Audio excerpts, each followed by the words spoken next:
Hello बच्चों, let's read the question. The splitting of 1s and 2s atomic energy levels when many atoms come together to form a solid is best represented by. Here, four options given. Now, first of all, we will discuss here the key concept, which is energy band theory. जो energy band theory है, इसको हम यहाँ पे graph के through समझेंगे.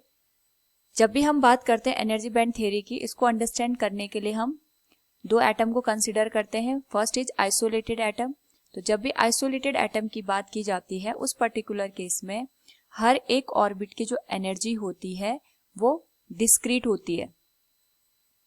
और यहाँ पे जो ऑर्बिट की एनर्जी डिस्क्रीट होने का मतलब ये हो गया, वहां पे उसकी जो एनर्जी होगी वो अपने आप में यूनिकनेस लेके चलती है. तो अगर हम इसके लिए ग्राफ देखें, इस पर्टिकुलर केस में यहाँ पे जो एनर्जी लेवल होता है डिफरेंट ऑर्बिट्स के लिए, वो इस तरीके से डिस्क्रीट इन नेचर होता है.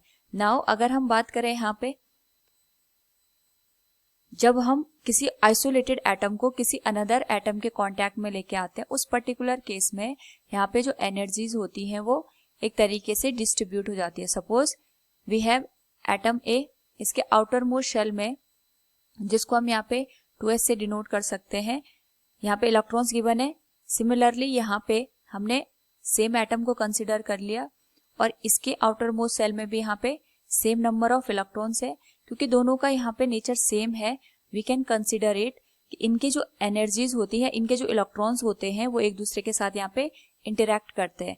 और ड्यू टू दिस इंटरेक्शन जो इनकी एनर्जी होती है किसी भी ऑर्बिट की, यहाँ पे ये एनर्जी यहाँ पे डिस्ट्रीब्यूट हो जाती है. डिस्ट्रीब्यूट होने का मतलब यहाँ पे ये हो गया, हो सकता है कि यहाँ पे कुछ इलेक्ट्रॉन्स की एनर्जी इंक्रीज हो जाए फॉर दैट पर्टिकुलर ऑर्बिट, और कुछ इलेक्ट्रॉन की एनर्जी वहाँ पे डिक्रीज हो जाए. वो एक ही एनर्जी पे यहाँ पे एग्जिस्ट नहीं करते हैं. So for this particular case हम कह सकते हैं यहाँ पे एक एनर्जी का बैंड या स्पेक्ट्रम बन जाता है. It is for 2s. Similarly यहाँ पे हम फर्स्ट ऑर्बिट के लिए बात करेंगे, उनके इंटरेक्शन से भी यहाँ पे एनर्जी डिस्ट्रीब्यूट हो जाती है और एक स्पेक्ट्रम का फॉर्म ले लेती है. इसको हम 1s से इंडिकेट करते हैं.